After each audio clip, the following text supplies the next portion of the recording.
무사셋. 안녕하세요. 생활 속 법률을 풀어드리는 무사, 법무사 김청산입니다. 안녕하세요. 일과 사람 사이의 균형을 지키는 무사, 노무사 안은지입니다. 안녕하세요. 꼼꼼함을 바탕으로 재산을 지켜주는 무사, 세무사 전영진입니다. 법무사, 노무사, 세무사. 셋이 모여 무사 셋입니다. 무사셋. 네, 오늘도 빨간 봉투에 들어있는 카드를 제가 한번 읽어보도록 하겠습니다. 시작이 반이다. 공채, 특채 등 새로운 시작을 준비하는 분들이 많은 시기입니다. 새로운 시작을 준비하는 초보 직장인들을 위해 무사들이 고용계약에 대해서 전해줄 이야기는 어떤 게 있을까요? 이번에는 근로자 직장을 구하시려는 분들을 위해서 저희가 얘기를 나눠보면 좋을 것 같고 이번에는 제가 이쪽에 앉았으니까 첫 번째 질문을 제가 한번 열어보겠습니다. 네. 정규직, 비정규직, 근로계약 시 차이점은 무엇인지 역시 제가 답변을 해드려야 되는 내용이네요. 정규직, 비정규직의 차이는 굉장히 간단하고 명확합니다. 계약 기간의 정함이 있느냐 없느냐 그 차이입니다. 그래서 계약서 상에서 어떤 걸 확인하시면 되냐면 나의 입사 일자만 적혀 있는지 아니면 입사 일자와 함께 계약 종료일까지 같이 적혀 있는지, 하나 적혀 있으면 정규직, 두 개 적혀 있으면 비정규직, 이렇게 판단하시면 됩니다. 정규직으로 실상은 근무를 하고 있는 사람인데 계약직으로, 그러니까 종료일을 정해놓고 계약서를 쓴 다음에 퇴사를 하는 모양새를 거친 다음에 또 다시 한번 입사하는 과정을 거친다. 그런 것들이 문제가 되는 거잖아요. 그렇죠. 그리고 이와 관련해서도 한 가지 말씀을 드리면 일단은 계약직은 2년 이상은 할 수 없어요.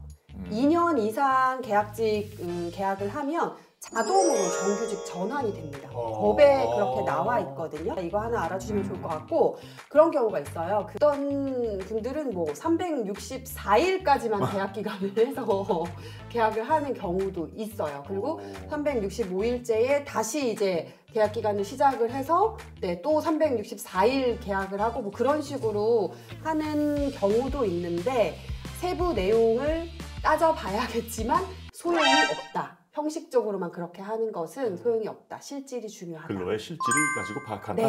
잘 알고 계시면 좋을 것 같습니다. 네. 그러면 저희 바로 두 번째 내용을 한번 이번에는 제가 뜯어보도록 하겠습니다. 짜자잔. 근로계약 체결 시 근로계약서에서 꼭 확인해야 할 점이 있다면 뭐가 있을까?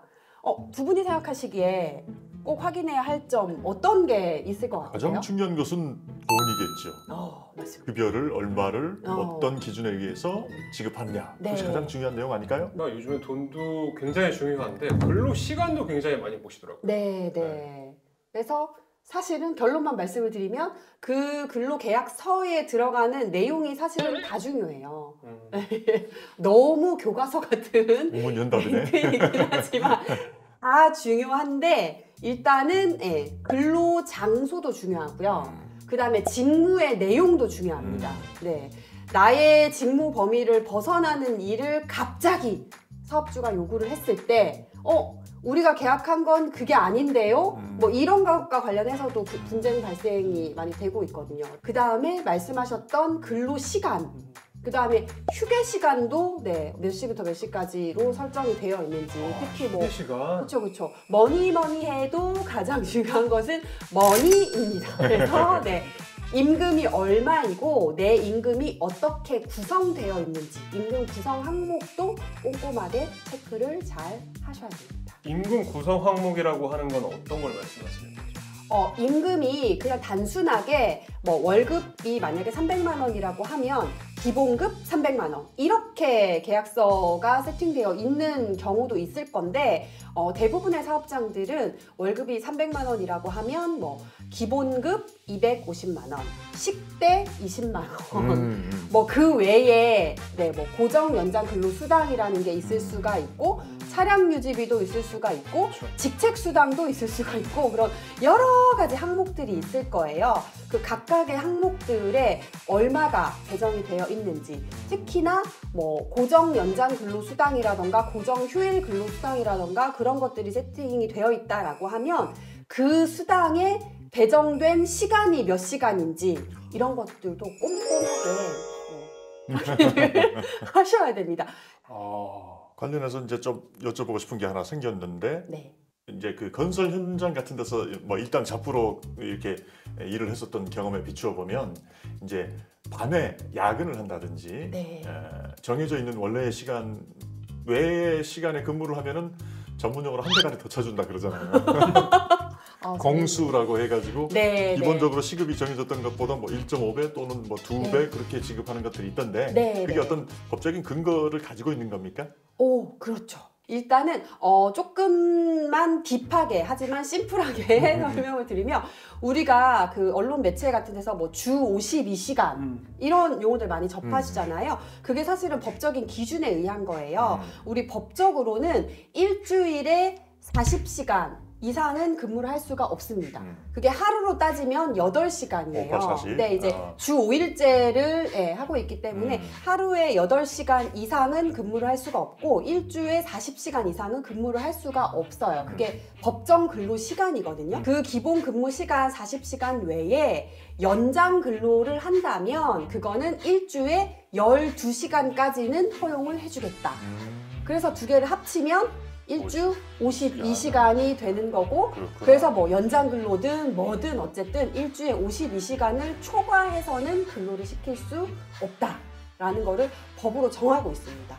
그리고 이 부분은 상시 근로자 5인 이상 사업장에만 아직까지는 적용이 되는 내용입니다. 그리고 이제 청무사님께서 질문을 하셨던 기본 이제 근로 외에 연장 근로를 하게 되면 연장 근로 수당이라는 거를 줘야 된다라고 또 법에 규정을 하고 있어요.